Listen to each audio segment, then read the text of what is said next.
Karena jembatan hanyut, sejumlah pelajar di Jember terpaksa menyeberangi sungai dengan rakit. Sementara pemerintah Kabupaten Mojokerto berjanji membantu pembangunan kembali sejumlah rumah terdampak ledakan rumah polisi Senin lalu.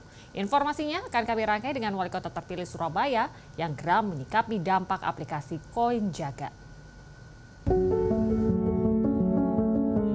Pelajar di Dusun Baban Tengah, Kecamatan Silo, Jember terpaksa menyeberangi sungai menggunakan rakit bambu demi ke sekolah.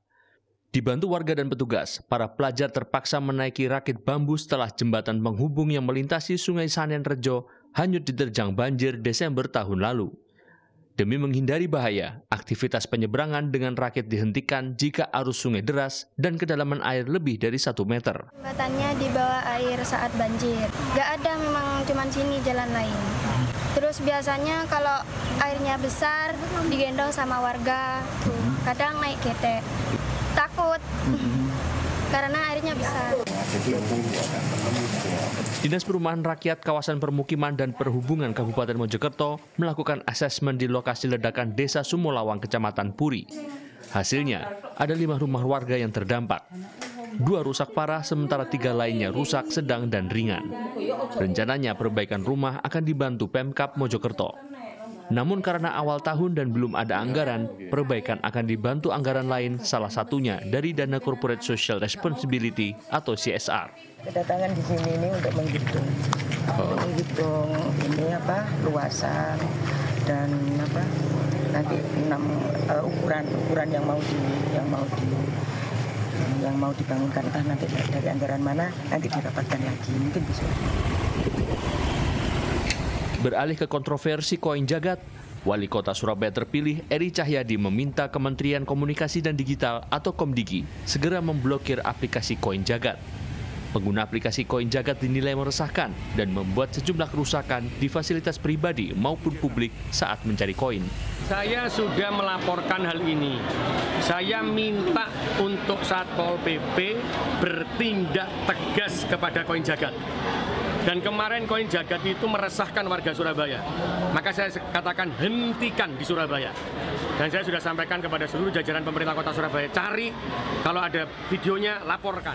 Sebagai langkah tegas, Eri Cahyadi menginstruksikan Satpol PP menertibkan pemain Koin Jagat serta melaporkan kerusakan fasilitas umum akibat ulah pengguna aplikasi ini ke Polrestabes Surabaya. Tim Liputan. Berniat menenangkan puluhan orang diduga debt collector yang sedang menagih utang kartu kredit, seorang pengacara senior di Surabaya justru dianiaya hingga harus dilarikan ke rumah sakit. Sementara di Tuban gagal merampas tas seorang residivis babak belur dihajar massa.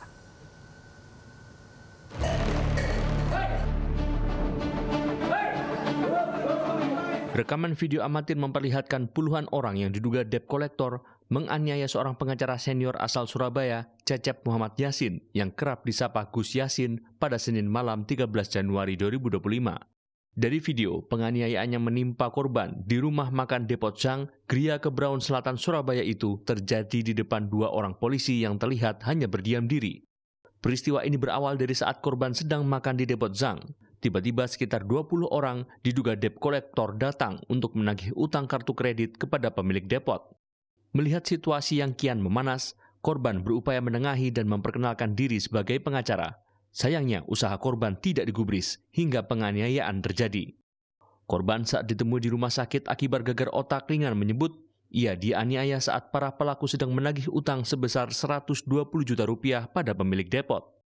Ada 2 hal yang korban sesalkan. Pertama, mengapa sebuah bank milik pemerintah menggunakan jasa debt collector brutal yang korban duga melibatkan anggota dari TNI Angkatan Laut? Dan yang kedua, mengapa anggota kepolisian yang ada di lokasi saat penganiayaan terjadi tidak berusaha memberikan perlindungan?